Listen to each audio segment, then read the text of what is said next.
L'argent réagit comme un animal bien dressé. Il n'obéit qu'à ceux qui savent l'appeler avec la bonne vibration. Et quand tu apprends à lui commander, il ne vient pas seulement, il se multiplie. Tu sais comment? C'est difficile à admettre. Mais il existe des forces invisibles qui dessinent combien d'argent entre dans ta vie et combien s'en éloigne. Tu peux travailler dur, donner le meilleur de toi-même, et pourtant sentir qu'une barrière t'empêche d'avancer.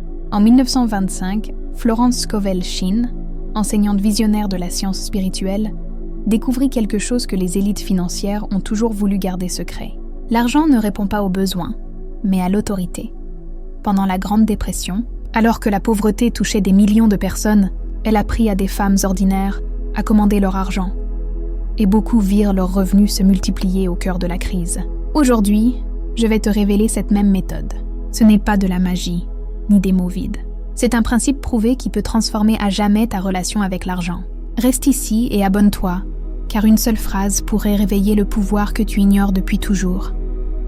Commençons. Première étape, le commandement de multiplication divine. Florence Scovel Shinn enseignait que l'argent n'est pas une chose inerte, mais une énergie consciente. Et comme toute énergie, il suit des lois précises. L'une de ces lois, disait-elle, est que l'argent répond à la vibration d'autorité, pas à celle du besoin. Autrement dit, si tu t'adresses à l'argent en suppliant, tu l'éloignes. Mais si tu lui parles avec assurance, tu l'attires. Pour Florence, ce principe n'était pas une métaphore, mais une réalité spirituelle. L'argent, disait-elle, est comme un soldat bien entraîné. Si son commandant doute, il ne bouge pas. Mais si l'ordre est clair, direct et ferme, il agit. Dans sa salle de classe à New York, Florence n'enseignait pas à demander plus, mais à commander plus. Sa méthode était simple mais puissante. Chaque matin, face à un miroir, elle demandait à ses élèves de se tenir droite, de respirer profondément et de déclarer d'une voix ferme « Argent divin, je t'ordonne de te multiplier dans ma vie dès maintenant. Tu circules vers moi depuis toutes les directions possibles, car je suis un canal parfait d'abondance infinie. » Mais la clé n'était pas dans les mots eux-mêmes. Elle insistait. L'énergie derrière la phrase était plus importante que la phrase elle-même. Il ne fallait pas que cela ressemble à une prière déguisée, mais à un décret irrévocable, comme si la décision était déjà prise. En d'autres termes, ce n'est pas le texte qui agit, mais la conviction de celui qui le dit. Pendant la Grande Dépression, une de ses élèves, Margaret, arriva désespérée, veuve, 3 enfants, sans argent. Florence lui enseigna ce commandement et ajouta une consigne essentielle. Après avoir donné l'ordre, agis comme si c'était déjà accompli. Cela voulait dire marcher, parler et décider comme une femme certaine que l'argent est déjà en route. Margaret pratiqua cela pendant 3 semaines. D'abord, elle trouva de petits travaux de couture, puis une opportunité inattendue, et enfin un héritage que personne dans sa famille ne connaissait. Pour Florence, ce n'était pas un hasard. L'univers avait répondu à son ordre. La logique spirituelle, selon elle, était claire. Quand tu déclares avec certitude, tu actives ce qu'elle appelait les lois cosmiques de manifestation instantanée. À ce moment-là, l'univers commence à réorganiser les circonstances, les personnes et les opportunités autour de toi pour s'aligner avec ton ordre. Ce n'est pas de la magie au sens enfantin du mot, c'est un langage énergétique que la vie comprend et auquel elle obéit. C'est là que beaucoup échouent. Ils prononcent le commandement, mais le remplissent de doutes, d'anxiété et de pensées du type « et si ça ne marche pas ?» Florence disait que c'est comme donner un ordre à un soldat, puis lui crier que tu ne lui fais pas confiance. L'argent perçoit cette insécurité et s'arrête. Sa recommandation était de garder l'esprit centré sur une phrase chaque fois que l'inquiétude revient. « Mon ordre divin est en train d'être accompli maintenant. » Peu importe si le résultat n'est pas encore visible. L'essentiel est de maintenir la vibration de certitude.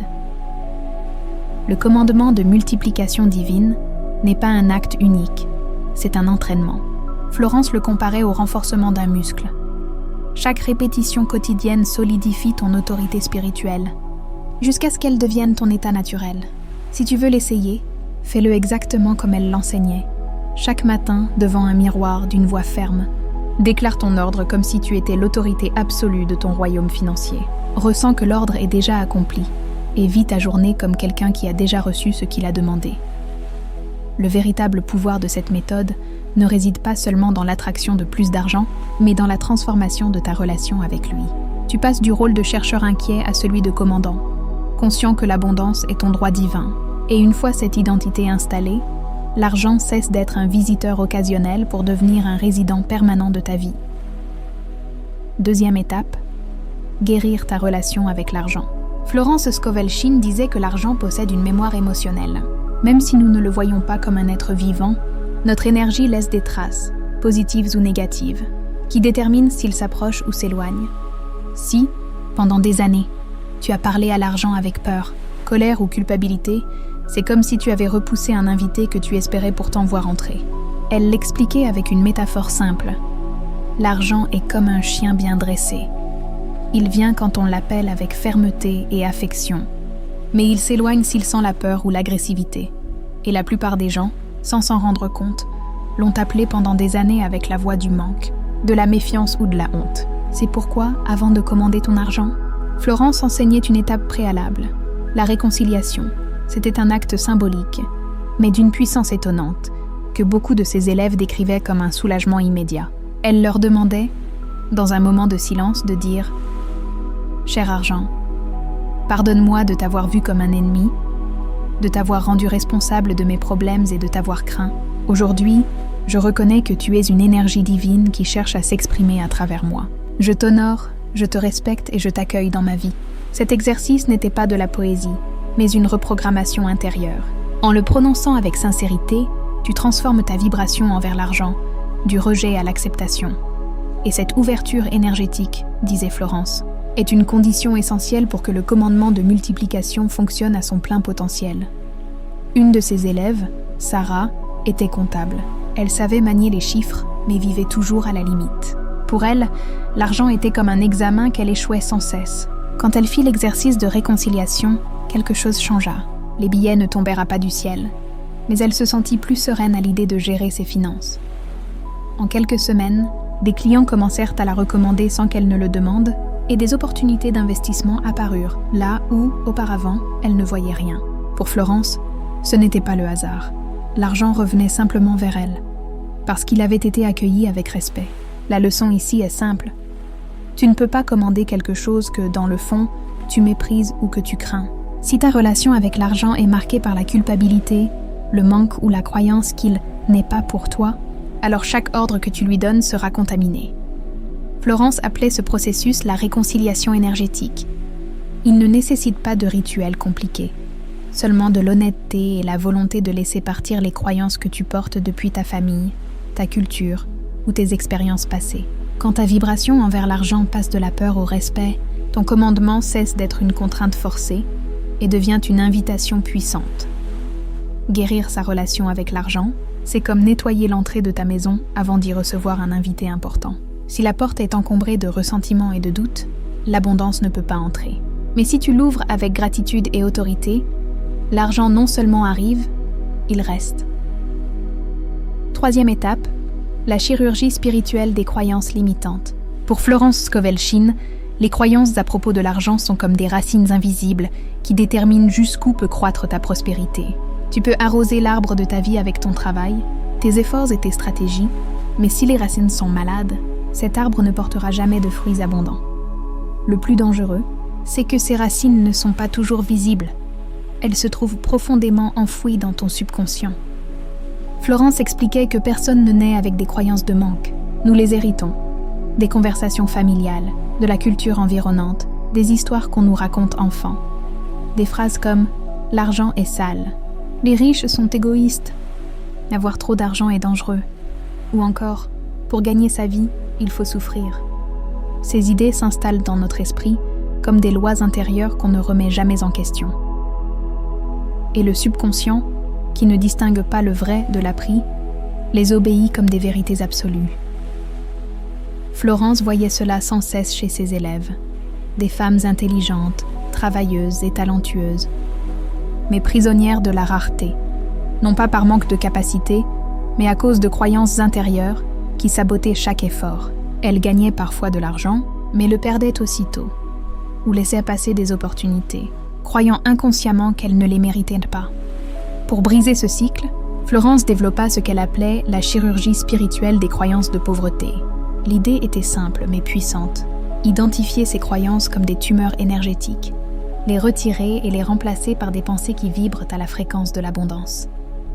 Le processus commençait dans un moment de silence absolu. Florence demandait à ses élèves de fermer les yeux, de respirer profondément et de se poser une question directe. Quelle croyance à propos de l'argent ai-je hérité et que je porte encore aujourd'hui ? Il ne s'agissait pas d'y répondre avec logique, mais de laisser remonter la première phrase, le premier souvenir ou la première sensation. Parfois, c'était une voix intérieure répétant les mots exacts d'un parent, d'un grand-parent ou d'un enseignant. D'autres fois, c'était une réaction physique, un nœud à l'estomac en pensant à être payé, ou un malaise à l'idée de posséder beaucoup d'argent. Une fois la croyance identifiée, Florence leur faisait dire à voix haute « Cette croyance ne m'appartient pas. Je la rends à celui qui l'a créée. Mon esprit est maintenant pur et ouvert à la vérité divine de l'abondance. » Elle affirmait que ce simple acte verbal avait un effet libérateur immédiat, comme retirer une pierre du lit d'une rivière. Le flux, jusque-là bloqué, se remet à couler. Mais elle prévenait, si rien d'autre n'est fait, le vide laissé par l'ancienne croyance peut vite se remplir de la même idée, comme une blessure qui se referme mal. C'est là qu'intervenait la deuxième phase, l'implantation de la conscience millionnaire.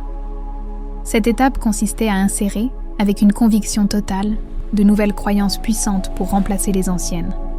Des affirmations chargées de force et de vérité émotionnelle, telles que « Je suis héritier de l'abondance infinie. L'argent m'aime et coule vers moi sans effort. Je mérite la prospérité car je suis l'expression parfaite de la richesse divine. » Florence insistait. Il ne suffit pas de répéter ces phrases mécaniquement. Il faut les ressentir dans chaque cellule, visualiser ce qu'elles signifient et surtout, agir comme si elles étaient déjà vraies. La répétition devait être quotidienne, pendant au moins 21 jours. Selon elle, c'était le temps nécessaire pour que le subconscient accepte une nouvelle loi intérieure. Florence partageait souvent l'histoire de Carmen, une professeure de mathématiques arrivée à ses cours pleine de scepticisme. Carmen pensait que son salaire limité était une fatalité et qu'il était peu honorable de gagner de l'argent en dehors de l'enseignement. Lors d'une séance de chirurgie spirituelle, elle reconnut que cette croyance venait de sa famille, qui voyait l'éducation comme une vocation à vivre presque comme un sacrifice. En rendant mentalement cette idée et en la remplaçant par « Mon travail et mes dons méritent une abondance illimitée », quelque chose changea dans son énergie. En quelques semaines, elle reçut des offres pour des cours privés, des projets de consultation et même des propositions pour écrire des manuels scolaires.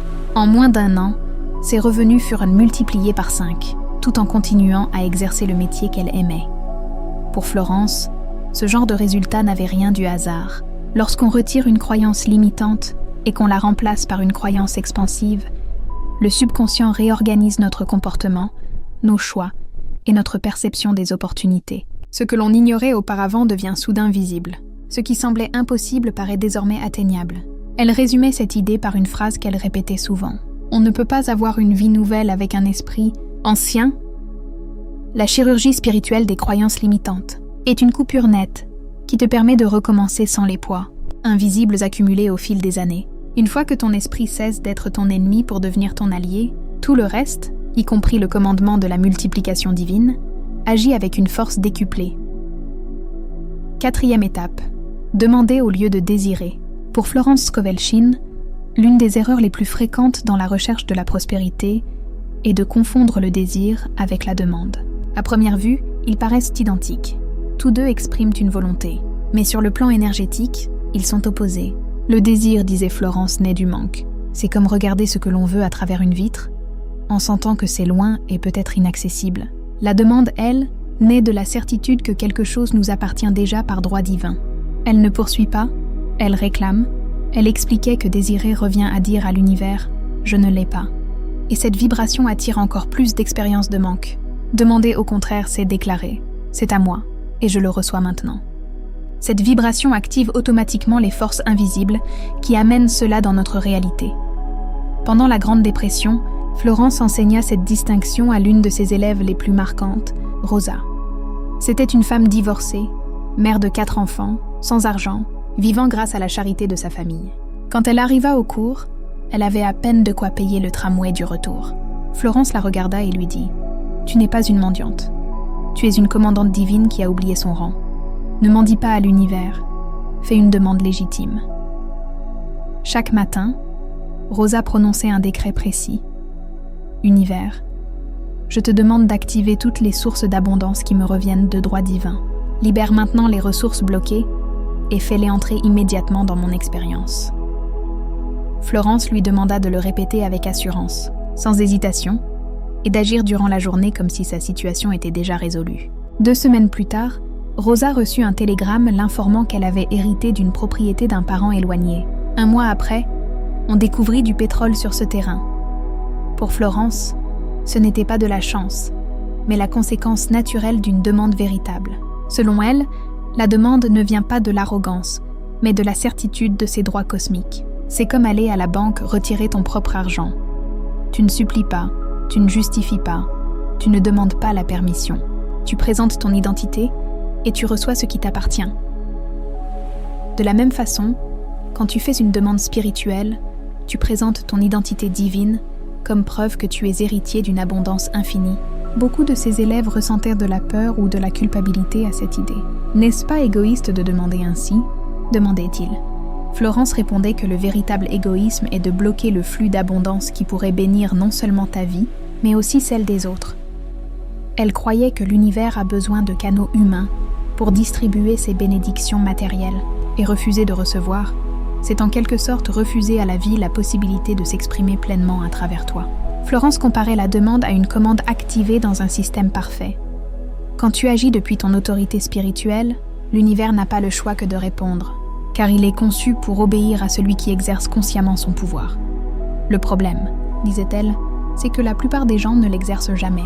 Ils restent prisonniers du désir, passifs, incertains et faibles.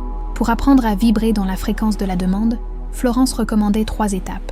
D'abord, reconnaître ton droit divin à l'abondance, en répétant mentalement des phrases comme « l'abondance est mon héritage naturel » ou « la prospérité fait partie de mon identité divine ». Ensuite, formuler la demande avec clarté et assurance, sans ambiguïté ni hésitation. Enfin, agir comme un récepteur légitime, en incarnant la certitude que ce que tu demandes t'appartient déjà.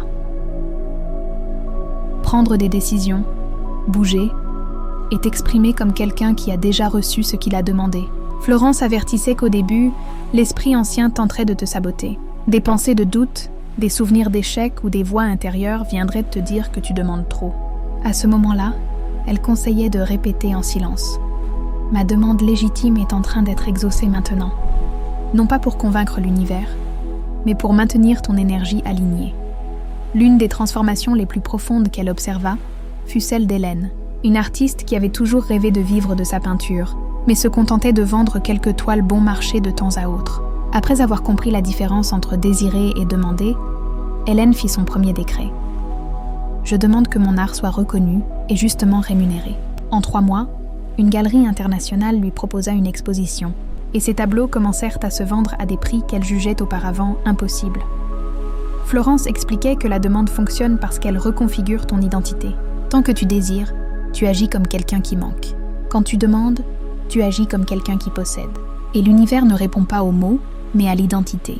En résumé, demander n'est pas réclamer une faveur, c'est encaisser une dette légitime que la vie a envers toi en tant qu'enfant du Créateur.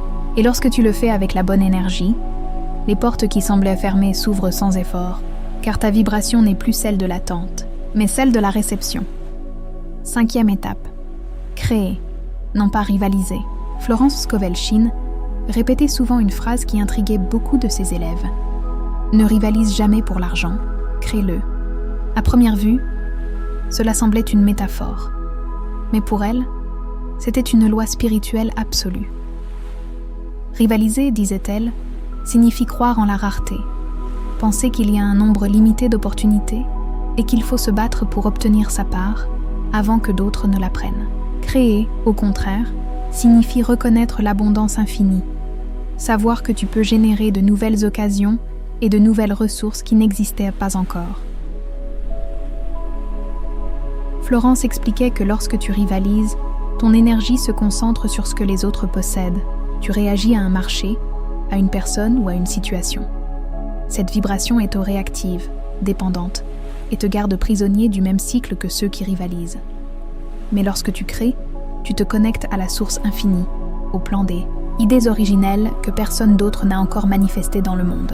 Dans cet état, Il n'existe aucun rival possible, car ce que tu offres n'est pas une copie. C'est unique. Pour elle, chaque personne possède un don spécifique pour générer la richesse, quelque chose de naturel à son esprit, et qui, lorsqu'il s'exprime, ne produit pas seulement des revenus, mais bénit aussi les autres. Ce don ne se découvre pas en regardant ce que font les autres, mais en regardant à l'intérieur de soi. Florence invitait ses élèves à se souvenir des activités qui leur semblaient si naturelles et plaisantes qu'ils en perdirent la notion du temps.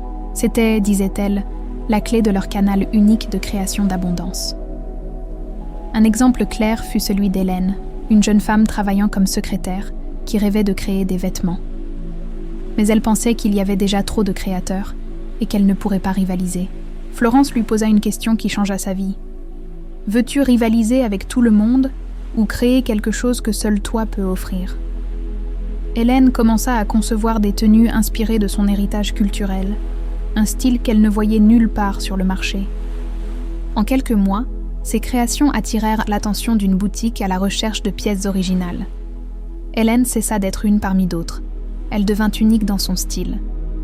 Florence insistait sur le fait que créer ne signifie pas toujours inventer quelque chose de nouveau. Cela peut vouloir dire faire quelque chose d'existant d'une manière si authentique et personnelle qu'il en devient une expression parfaite de qui tu es.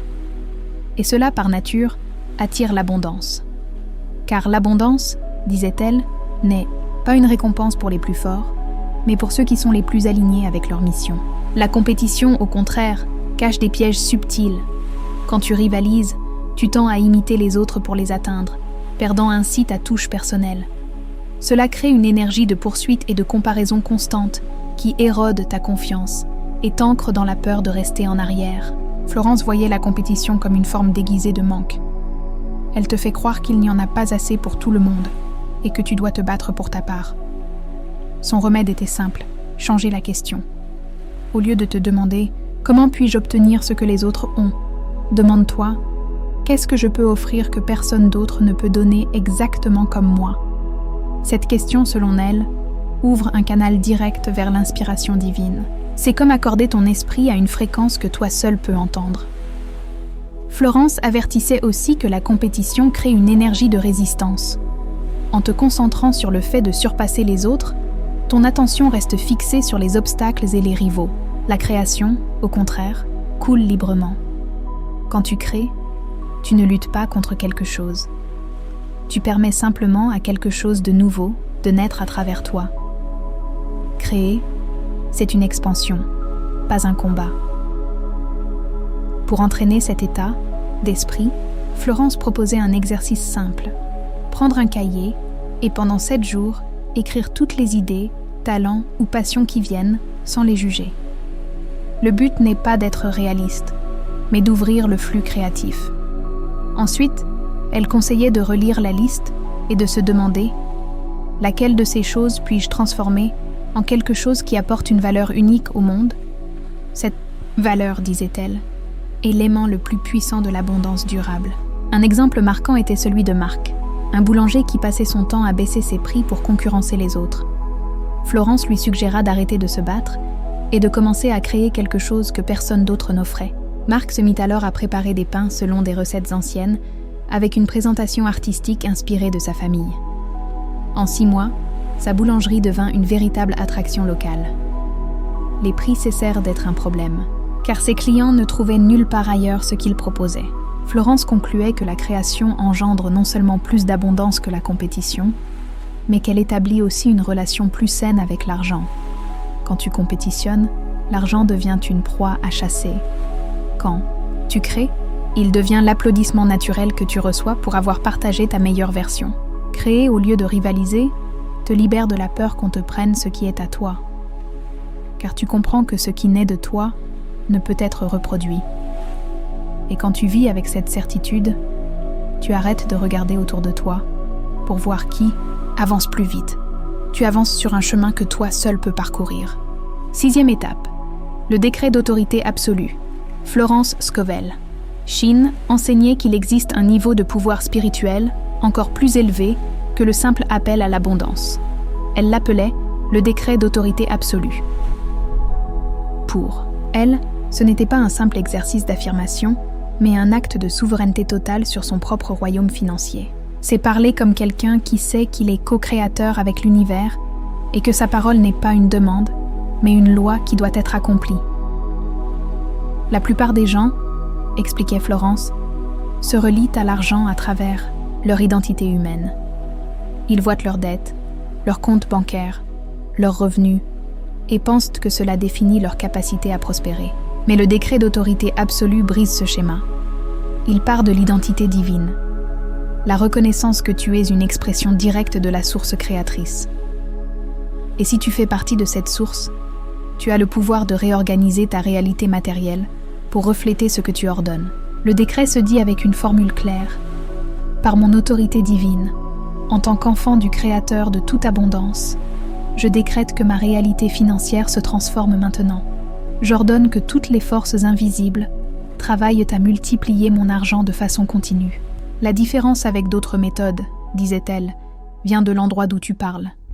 Tu ne dis pas « je veux » ni « j'ai besoin », tu ne supplies pas, tu reconnais que le pouvoir de transformation est déjà en toi, et qu'en Satan, le prononçant, l'univers entier se met en mouvement pour obéir, car c'est ce même pouvoir qu'il a créé. Florence illustrait cela par une image simple. Si un roi veut construire un pont, il ne demande pas la permission au peuple, il décrète. Son ordre n'est pas discuté, car il vient de la plus haute autorité. Sur le plan spirituel, ton identité divine est cette autorité. Et quand tu décrètes depuis cet espace, ton ordre n'est pas limité par la peur ni par les conditions du moment. Un exemple fort était celui de Laura, une femme qui luttait depuis des années pour maintenir son petit commerce. Elle survivait, à peine, attendant que les ventes augmentent pour payer ses factures. Quand Florence lui enseigna le décret d'autorité absolue, Laura hésita. Elle trouvait prétentieux de parler ainsi. Florence lui répondit « Ce n'est pas prétentieux de réclamer ce qui t'appartient déjà par droit divin. Ce qui est prétentieux, c'est de nier ce droit. » Laura commença à décréter chaque matin, non pas timidement, mais avec fermeté. En quelques semaines, des partenariats et contrats qu'elle cherchait depuis des années arrivèrent surnaturellement. Ce n'était pas un hasard. Son énergie et son langage avaient changé, reprogrammant sa manière de penser et la façon dont le monde répondait à elle. Florence insistait. Décréter sans agir en accord avec ses paroles, c'est comme voter une loi sans jamais l'appliquer.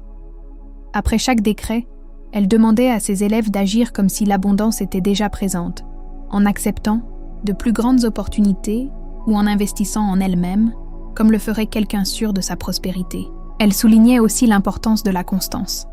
Le décret d'autorité absolue n'est pas une phrase qu'on dit une fois, mais une vérité qu'on répète jusqu'à ce qu'elle devienne naturelle. Ce n'est pas seulement un ordre à l'univers, c'est un rappel constant de qui tu es vraiment et du pouvoir que tu possèdes. Florence disait « L'abondance n'arrive pas parce que l'univers t'a entendu une fois, elle arrive quand tu cesses de t'entendre douter. Répète le décret avec conviction, même si rien n'a encore changé. Avec le temps, il devient ton ancrage intérieur, chaque fois que la peur ou le manque reviennent. Tu le répètes, non comme une prière, mais comme une vérité absolue. Peu à peu, cela cesse d'être un exercice. Cela devient ta manière naturelle de penser et de parler de la prospérité. Et quand ton langage intérieur et extérieur s'alignent sur cette autorité, l'argent n'est plus une ressource que tu poursuis, mais une conséquence naturelle de ton être. Florence résumait cette idée ainsi. Tu n'es pas un humain demandant de l'aide à Dieu. Tu es Dieu s'exprimant à travers l'humain, réorganisant la matière selon ta volonté spirituelle. Quand tu comprends et incarnes cette vérité, le décret d'autorité absolue cesse d'être une technique. Il devient l'expression la plus pure de ton identité divine. Multiplie ton argent et tu transformeras toute ta vie. 7e étape, le plan divin de ton abondance. Florence Scovel. Chine enseignait que demander simplement plus d'abondance revient à demander à un architecte de construire une maison sans lui donner de plan. Le résultat aura très peu de chances de ressembler à ce que tu imagines. Pour elle, l'univers est comme un constructeur parfait. Il exécute toujours les ordres qu'il reçoit, mais il a besoin d'instructions claires et précises. C'est ce qu'elle appelait le plan divin de ton abondance. La base de cette méthode était simple, mais profondément transformante. visualiser et définir exactement comment tu veux que la prospérité apparaisse dans ta vie, puis la décréter comme si elle était déjà en train de se réaliser. Il ne s'agissait pas de dire « je veux plus d'argent », mais d'être précis. Combien, comment, quand et pourquoi tu le recevras. Florence comparait cela au fait de dessiner un plan directeur. Plus tu donnes de détails, plus il est facile pour l'univers de le matérialiser. Elle conseillait donc à ses élèves de prendre chaque jour un moment de silence pour répondre mentalement à des questions telles que « Combien d'argent je veux recevoir ? De quelle source ? Comment je veux me sentir en le recevant ? À quoi vais-je l'utiliser ? Comment cela améliorera-t-il ma vie et celle des autres ?» Une de ses élèves, Hélène, mit ce principe en pratique à un moment difficile de sa vie. Artiste peintre, elle rêvait de vivre de ses œuvres, mais ses revenus étaient rares et instables. Au lieu de simplement demander plus de ventes, Florence lui proposa de créer un plan divin précis. Combien de tableaux, à quel prix, dans quel délai et sous quelles conditions. Hélène écrivit qu'au cours des 3 prochains mois, elle vendrait au moins 5 toiles à des clients qui apprécieraient véritablement son art, payés intégralement et sans retard. Chaque matin, elle visualisait la scène dans les moindres détails. Elle se voyait recevoir le paiement, entendre les compliments, ressentir de la gratitude et de la confiance. Puis elle décrétait « Univers, voici mon plan divin. J'ordonne qu'il se manifeste dans ma réalité physique maintenant, de façon parfaite et harmonieuse pour tous ceux qui y participent. » En 2 mois, Hélène vendit non seulement ses 5 toiles, mais l'une d'elles fut achetée par un collectionneur qui lui commanda des œuvres pour l'année suivante. Pour Florence, ce n'était pas une coïncidence, mais le résultat direct d'un plan clair remis à l'univers. Cependant, elle avertissait que le plan divin ne devait jamais être un caprice ni une liste de désirs égoïstes. Il doit venir d'une conscience d'abondance partagée, afin que ce que tu reçois ne nuise à personne et soit aligné sur ton plus haut but. C'est pourquoi elle insistait toujours pour inclure la phrase « de manière parfaite et en harmonie pour tous les impliqués ». Selon elle, cette précision empêchait toute manifestation qui pourrait avoir des conséquences négatives sur un autre plan. Un autre point essentiel était d'agir comme si ton plan était déjà en cours de réalisation. Cela ne voulait pas dire dépenser l'argent que tu n'as pas encore, mais te comporter comme quelqu'un qui a une foi totale en son plan. Par exemple, si ton plan inclut un revenu supplémentaire pour lancer une entreprise, commence à chercher des fournisseurs, à planifier ton lancement, à agir comme un entrepreneur en marche. Florence recommandait aussi d'appuyer le plan par des images concrètes, un petit tableau, un carnet ou une collection de photos et de phrases représentant ton abondance spécifique, non pas pour t'y accrocher, mais pour rappeler à ton subconscient la direction dans laquelle il doit travailler. Ce qui distinguait sa méthode des autres pratiques de visualisation, c'était la révision constante du plan. Elle suggérait de le relire de temps en temps, non pas par manque de foi, mais pour l'ajuster à l'évolution de ta conscience. Ce que tu considérais autrefois comme ton rêve ultime peut devenir simplement une étape, vers quelque chose de plus grand. Florence expliquait que ce processus active ce qu'elle appelait l'intelligence organisatrice de l'univers, une force invisible qui met en mouvement des personnes, des événements et des opportunités pour matérialiser ton plan exact. Et même si tu ne vois pas toujours comment cela agit, chaque pas que tu fais avec certitude rapproche le résultat de toi. Elle concluait cette leçon par un rappel puissant. Si tu ne dessines pas ton abondance, quelqu'un d'autre dessinera ta rareté. Le plan divin de ton abondance n'est pas qu'une technique pour attirer l'argent. C'est une déclaration de responsabilité créatrice. C'est reconnaître que tu n'es pas un spectateur passif dans l'économie de ta vie, mais l'architecte principal de chaque ressource qui arrive jusqu'à toi. Quand tu l'appliques, tu cesses d'attendre que la vie te surprenne par hasard. Tu commences à lui donner des instructions claires pour construire la prospérité que tu désires vraiment. Et alors, comme le disait Florence, l'abondance cesse d'être une visite occasionnelle et devient la maison dans laquelle tu vis chaque jour. Maintenir la conscience prospère Florence. Scovel-Shinn enseignait que attirer l'abondance n'est que la première étape. La véritable maîtrise consiste à la maintenir vivante. Beaucoup de gens parviennent à manifester un revenu supplémentaire, une opportunité ou une amélioration dans leur vie, mais peu de temps après, tout s'effondre et ils reviennent au point de départ. Pourquoi ? Parce que leur vibration prospère s'affaiblit et l'énergie de l'abondance cherche alors d'autres canaux par lesquels circuler. Pour Florence, préserver l'abondance, c'est comme entretenir une flamme. Elle demande de l'attention chaque jour. Il ne s'agit pas d'être obsédé par l'argent, mais de cultiver l'état intérieur qui attire naturellement la prospérité. Cet état repose sur 3 piliers. la gratitude, la certitude et l'ouverture à recevoir. L'un de ces principes essentiels consistait à commencer chaque matin par un acte conscient de gratitude anticipée. Ne remercie pas seulement pour ce que tu as déjà, mais aussi pour l'abondance qui est en route vers toi. Elle disait, quand tu remercies à l'avance, tu indiques à l'univers que tu as déjà reçu. Cette vibration de certitude garde le canal de ta prospérité ouvert et fluide.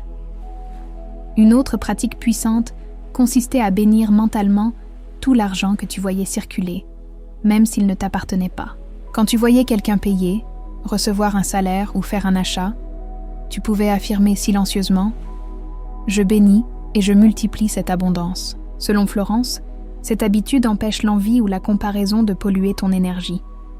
C'est alors qu'elle introduisait un de ses enseignements les plus puissants, le don prospère. Donner, non pas depuis le manque ou le sacrifice, mais depuis la joie de contribuer à des causes, des personnes ou des projets qui font grandir l'abondance dans le monde. Pour elle, donner avec joie, c'est semer dans un champ fertile. Ce que tu offres te revient multiplié, non pas comme une récompense, mais comme une loi naturelle. Et ce don ne se limite pas à l'argent. Il peut s'agir de ton temps, ton talent, tes idées ou tes contacts. L'essentiel est que, lorsque tu donnes, tu ressentes que tu participes activement au grand flux universel de la prospérité. Comme elle disait, ce que tu retiens par peur se fige. Ce que tu donnes par amour se multiplie. Pour garder une vibration élevée, Florence recommandait aussi de protéger ton esprit comme un territoire sacré. Évite les conversations et les environnements chargés de peur, de plaintes ou de négativité financière. Non pas pour nier la réalité, mais parce que tu sais que ta conscience agit comme un aimant. Si elle est rouillée par la peur, la jalousie ou la colère, elle perd sa puissance d'attraction. Elle parlait aussi de créer un héritage de richesse consciente, non pas seulement pour toi, mais pour que ton abondance continue à générer du bien-être après toi. Cela pouvait signifier soutenir des projets éducatifs, créer des emplois ou laisser des ressources permettant à d'autres de poursuivre ce que tu as commencé. Ainsi, ta prospérité dépasse ta vie personnelle pour devenir une force qui bénit les générations futures. Dans ses cours, Florence terminait toujours par un rappel puissant. Tu n'es pas une victime des circonstances économiques. Tu es le créateur de ta réalité financière. Et cette vérité n'est pas qu'une phrase motivante. C'est une responsabilité sacrée. Si tu es le créateur, tu n'attends pas que le monde change pour toi. Tu changes, et le monde répond. Alors maintenant, avec tout ce que tu as appris, reprends ton pouvoir. L'argent n'est ni ton juge ni ton sauveur. Il est ton serviteur et ton allié. Il attend que tu l'appelles avec autorité, que tu l'accueilles avec respect et que tu l'utilises avec intention. Aujourd'hui, ici et maintenant, réaffirme ton engagement envers l'abondance en déclarant « Je décrète que ma prospérité grandit et se maintient perpétuellement, en parfaite harmonie pour tous les êtres impliqués. Je donne avec joie, je reçois avec gratitude et je garde ouvert le flot infini de ma richesse. » Si ces mots résonnent en toi, ne les laisse pas passer comme une simple inspiration. Écris-les maintenant, pour sceller ton engagement envers l'abondance et envoyer cette vibration à l'univers. Partage ce message avec quelqu'un qui a besoin de se rappeler qu'il n'est pas victime de l'économie, mais créateur de sa réalité financière. Et souviens-toi, l'abondance ne vient pas à celui qui attend, mais à celui qui la commande. Aujourd'hui, l'univers est prêt à obéir à ta voix.